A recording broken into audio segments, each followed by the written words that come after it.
called Verbal Magic, Voice is the Vital Power of Tolkien's Middle-earth, and I will begin with my epigraph from the Silmarillion.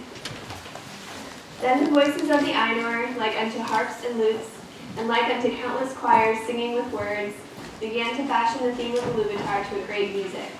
And a sound arose of endless interchanging melodies, woven in harmony, that passed beyond hearing into the depths and into the heights. And the music and the echo of the music went out into the void, and it was not void. The woven voices of the Ainur create and color the world of Arda and Tolkien's Silmarillion. The creation myth for this world and its inhabitants is crucial to a holistic interpretation of the succeeding works, but chiefly for the Lord of the Rings. This work, deeply rooted in its mythical history, expands with depth when read with adequate knowledge of the Silmarillion. One of the most intriguing and telling links to this mythic past is the significance of voice in the world of the Lord of the Rings, for it connects the characters and their stories to the Silmarillion's account of the world's creation from vocalized music. Fundamentally, voice enlivens and characterizes the inhabitants of Middle-earth just as it brought the world into existence from the void it once was. However, there exists a noteworthy gap in Tolkien criticism regarding his employment of voice. Scholars metaphorize voice so that it becomes a way of talking about matters of style, diction, or tone. To amend this oversight, it is therefore first necessary to understand the difference by reliteralizing the term. The voice itself has many flexible, versatile elements that Tolkien is fully aware of, including timbre or quality, i.e. sonic texture, expressiveness, and the conveyance and often manipulation of verbalized language. For the purposes of this study, I will be distinguishing between language, the content of a spoken communication, and voice, the medium of that speech, focusing especially on the latter. The significance of voice in Tolkien's mythopoeic collection is fivefold. First, it functions as a multifaceted medium of creation. As outlined in the Silmarillion, the world is created from vocalized music, but also threatened by it, thus identifying the two contending sides of vocal power. Second, the races of Middle-earth possess an array of distinct vocal qualities and abilities that set them apart from one another in a way akin to skin color. The vocal qualities or textures of a race reveal unique racial characteristics and expose greater implications of such differences. Third, the voice represents individual characters, for the description of the character's voice is remarkably revealing about psychology and morality to both readers and other characters, who can often form accurate impressions based on disembodied voices alone.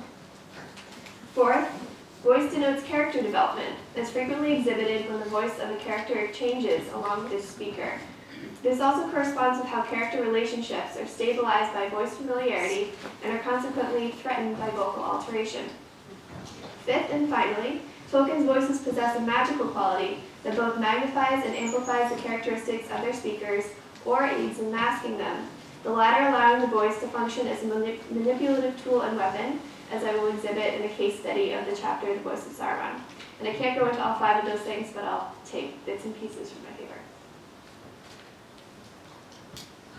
Okay, so I'm skipping to voice as racial trait. In the same way that voice enlivens language, the voices of individuals bring to life the abstract, psychological, and cultural traits of their corresponding racial groups. Tolkien offers vocal quality as a tool that one can use to see past the unreliable words and appearances of his characters into their true natures, and he does this in two ways. First, each of Middle-earth's races possess a unique, defining set of vocal attributes that allows readers to classify and evaluate individuals, excuse me, sorry, as well as factions, don't know what happened there, by describing a collection of voices with a simple tag word such as harsh, often associated with orcs, or musical, associated with elves. Tolkien encourages his readers to hear these voices in their heads and judge the different races accordingly. Second, Tolkien tinkers with the voices of individual characters so that they possess defining voices of their own, while still retaining the general vocal attributes of their respective races. In this way, Tolkien bolsters his characters with complicated yet decipherable depth. One race that is significantly represented by voice is the race of the Ents. Treebeard is introduced as a strange voice when Merry and Pippin first encounter him, and he continues to be referred to as the strange voice in the narrative until he introduces himself to the hobbits.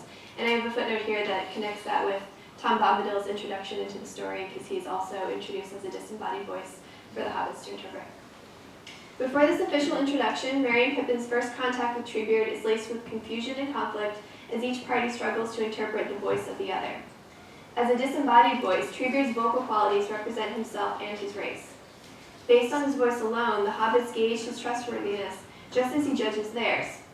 Quote, "If I had seen you before I heard your voices, I liked them, nice little voices. They reminded me of something I cannot remember. If I had seen you before I heard you, I should have just trodden on you, taking you for little orcs, and found out my mistake afterwards. Very odd you are indeed, root and twig, very odd." Treebeard's evaluation of the hobbit voices reveals the essential connection between his race and theirs, as well as provides an explanation for the otherwise perplexing attraction between Treebeard, the slowest and steadiest of creatures, and Merry and Pippin, the most hasty and meddlesome of the fellowship. By calling their voices nice and little, in addition to saying that they remind him of something he cannot remember, Treebeard is most likely comparing the hobbit voices to those of Entings. As he later explains, quote, "There have been no Entings, no children, you would say, not for a terrible long count of years," unquote. And the childish voices of the hobbits likely remind him of the Enting voices he used to hear long ago, causing him to instinctively adopt a fatherly, protective role. His tendency to hear Entings in the hobbits' voices reflects the innocent nature of the hobbits, as well as the affectionate nature of the Ents. Most significantly, however, this curious instance of cross-racial compatibility demonstrates that all races share the understanding that the voice captures the essence of a speaker far more accurately than physical appearance does. Like the hobbits, Treebeard uses the sound of his voice to communicate his own, as well as his race's, characteristics. Quote, "Hum, murmured a voice, a deep voice like a very deep woodwind instrument. Very odd indeed. Do not be hasty, that is my motto." Both the quality of his voice and the words that he says indicate that Treebeard is unhurried and gentle, and yet harboring a hidden power or strength like that of Galadriel, whose voice is also deep and musical. The specific kind of music that a voice possesses wholly relies on the qualities of the race, however. This is exhibited when the rallying of the Ents and their subsequent march on Isengard are described as a great music. Quote, "There was another pause, and then a marching music began like solemn drums, and above the rolling beats and booms there welled voices singing high and strong." This description of warlike music reveals their strength and unity as a race, which is a major turning point in the story due to the previous dormancy and general lack of passion of the Ents. Their unhurried speech coincides with their aversion to hasty words and worldly conflicts, which only amplifies the weight of their decision to assemble and fight the enemy. The race of the Ents is perhaps the one race that can be entirely explained and understood by its vocal characteristics. Voices also exhibit either highly individualized or damaged and twisted individual and racial histories. Gollum, for example, receives his second name from the horrible swallowing noise he started making in his throat after succumbing to the damaging power of the ring. Thus named for vocalization and subsequently redefined by his vocal attributes, Gollum is perhaps the one individual whose voice is the most vital and indispensable element of his character. His voice and idiosyncratic way of speaking is serpentine and guttural, reflecting his duplicity, degenerative nature, and utter isolation. Though several of Tolkien's characters, such as Wormtongue and often the Nazgul, possess a hiss for a voice, Gollum is the only one whose words are written phonetically to reflect the degree to which he hisses them. Famously, Gollum's speech involves an abundance of sibilants, for he draws out the s's in words and adds an extra es suffix to already pluralized words, such as pocketses. And there are also instances in which Gollum hisses without words, such as when he merely responds to Bilbo with However, Gollum is not entirely animalistic, for a fragment of Smeagol lingers inside of him, and in The Lord of the Rings, his voice indicates when he reverts back to his hobbit-like identity. Quote, "From that moment a change, which lasted for some time, came over him. He spoke with less hissing and whining." Gollum's ongoing internal debate additionally necessitates a careful reading of his vocal changes, and a significant example of this in the chapter The Stairs of Cirith Ungol is when Gollum approaches a sleeping Frodo and Sam, and, reconnecting most deeply with his hobbit roots, gently and, quote, very cautiously, touches Frodo's knee.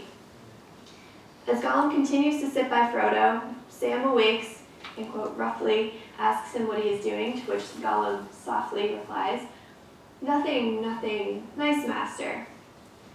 However, Sam heartbreakingly fails to detect the unguarded softness in Gollum's voice and rouses Gollum's devious side once more when he calls him a villain and accuses him of sneaking. Sam's choice of words here is critical, for by using the loaded and sibilant word sneaking, Sam is not only snapping Gollum back into a regressive persona, but also sounding the way that persona sounds. This stresses the fragility of Gollum's splintered and mercurial identity, but perhaps more significantly, briefly aligns Sam with Gollum's snake-like nature, thus identifying him as the offender rather than the victim. Gollum's sensitivity to verbal stimuli likewise renders him susceptible to what can be deemed positive psychological advancement, as reflected most clearly by the augmentation or triggering of his Smeagol persona. As Gandalf explains to Frodo about Bilbo's encounter with the creature, Gollum unknowingly hungers for human contact, and it is others' voices that unlock his memories of the past. Quote, "It was actually pleasant, I think, for Gollum to hear a kindly voice again, bringing up memories of wind and trees and sun on the grass and such forgotten things." Therefore, Gollum's own voice and interactions with other voices respectively express and influence his character development as well as his regression. Another significant deviant from universalized vocal traits is the mouth of Sauron, our guy, who is a living man and yet more of a monster than a man. Just as Gollum's and Wormtongue's voices reflect their reptilian personalities, the mouth of Sauron's voice reflects his beast-like nature. Quote, "Rage filled him and his mouth slavered, and shapeless sounds of fury came strangling from his throat." The mouth of Sauron communicates with Aragorn and Gandalf in words, but the animalistic, shapeless sounds of his voice define him as a character.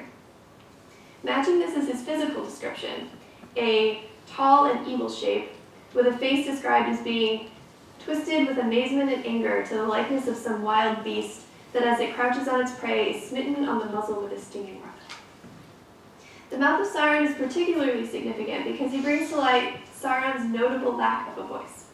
A great irony once we remember that Sauron's master Melkor disobeyed Iluvatar and brought evil into the world precisely so that he could possess a unique voice of his own.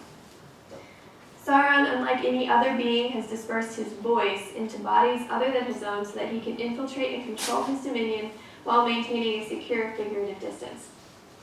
His power and influence are exclusively exerted through his disembodied and parasitic voice that is intrinsic to not only the mouth, but also to the black speech of the orcs and Nazgul, and the inscription on the ring that when spoken aloud allows Sauron's voice to temporarily usurp the speakers, as it does Gandalf's voice at the Council of Elrond.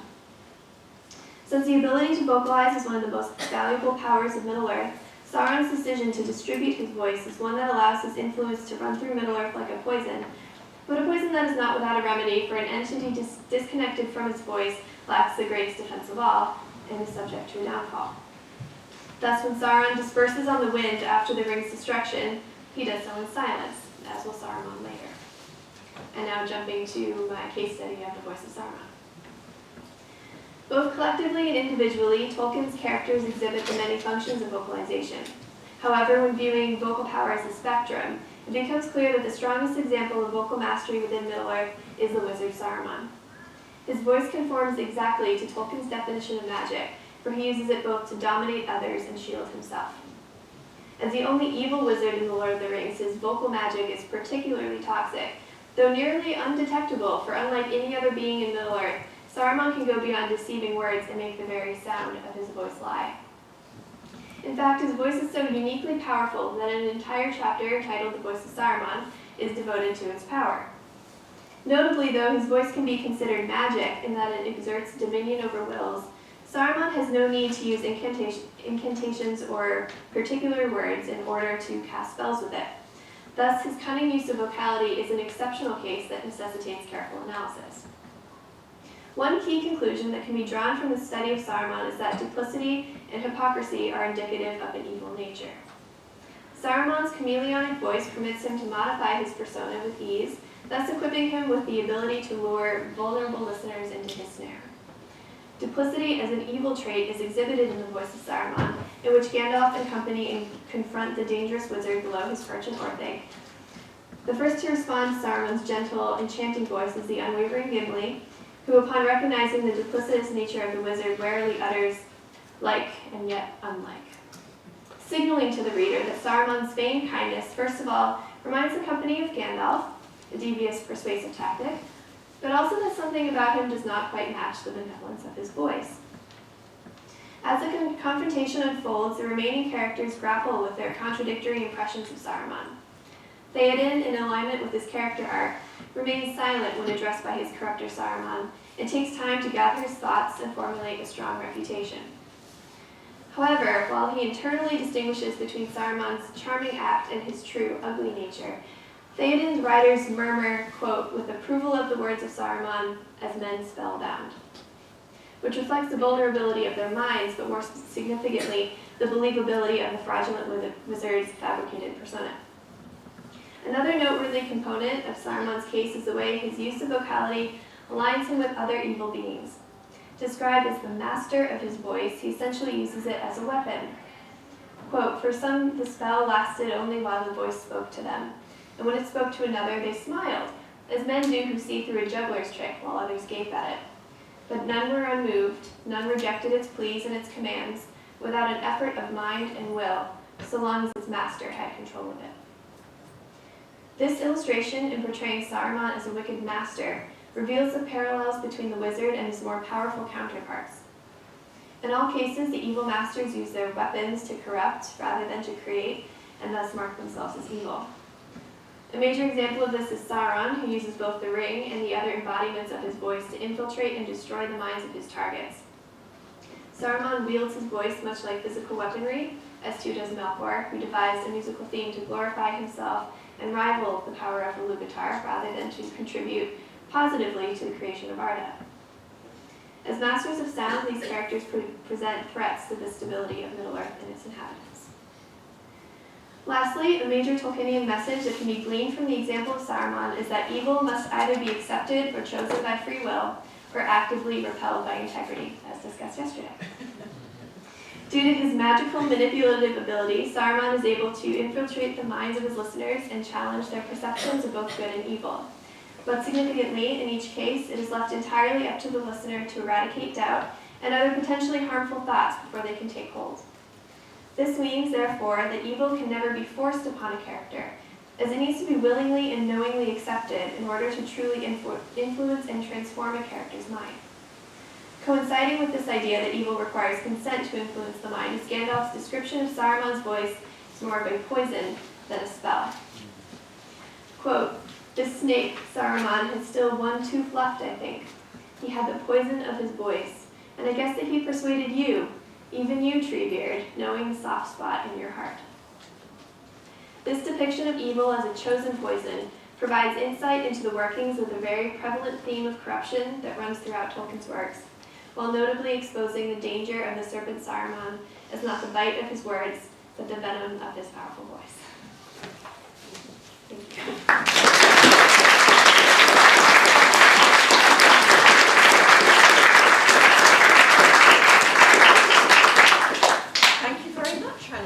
Questions? On the back? Something about in the Silmarillion, Aaron and Luthien struggle with Sauron is through voice, through song, but it is through voice.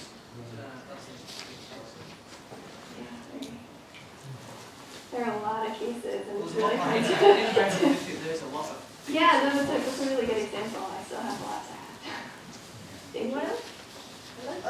Just as a personal comment about the characters, we all know from experience that people who are convincing, politicians, that kind of thing, can have a great influence and a great effect on what happens amongst the people around them. But there's one phrase that has stuck in my mind from then till now: hours of my time has he wasted already. That's just like the starting point before the war starts. And so if I ever meet Saruman, I will throttle him. Because all the people who've wasted my time and other people's time by being clever. Anyone else?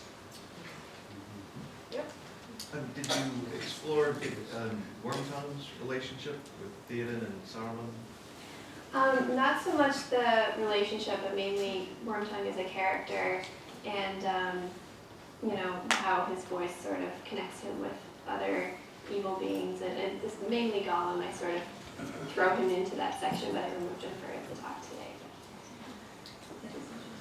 Just a comment. In one of the Elvish language journals, Tolkien makes explicit that the idea, I think, it's the one about mind speech, which I also can't remember the term for. You have to give consent to evil speech. That's it, yes, thank you. That you have to give consent before evil can enter you, yes, that's it. So I think that's why voice is so important, because it is, as you've said, the element of giving consent and persuasion and deception and corruption, which seems to be the theme this weekend. I think Rima is one of the most interesting ones because he plays the long game. He chips away and it's that subtle suggestion, you man, rest. Like us, or that aim or might not be all you think he is. That just chipping away the power of the voice to undermine as well as to dominate. Yeah, he's very clever with tone. I also found it interesting that he goes for Saruman's throat and he attacks him at the end. It's the source of his voice. Dennis? Yes, as a practicing hypnotherapist, I know how to that the voice is really quite crucial. So what matters is in a way how to use it ethically for the benefit of the other person. And manipulation is how to you manipulate when it's for your own benefit. But if you use it ethically, it's for the benefit of the person for whom you do the work and the intervention. And I was thinking of another character who appears who has a very strong, good use of his voice. And there's two dragons, Gollum and of course Smaug. Yes. And you have that way of lulling. You have that lulling, and then the lulling allows the manipulating.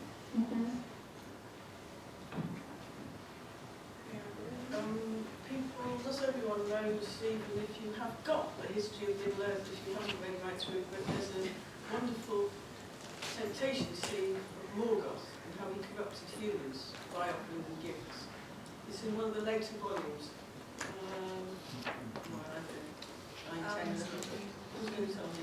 This is the index. It's the story of an elf language. Yes, there's the legend of how Morgoth corrupted humans, and they couldn't escape him. He came among them and offered them gifts, which they took, and he corrupted the whole race of humans.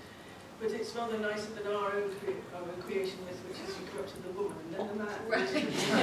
But in this one, he corrupts men and women as a group, with the temptation of ready-made food and transport. I would never succumb to an offer of a Burger King. Are there any more questions? In that case, I'll say thank you very much.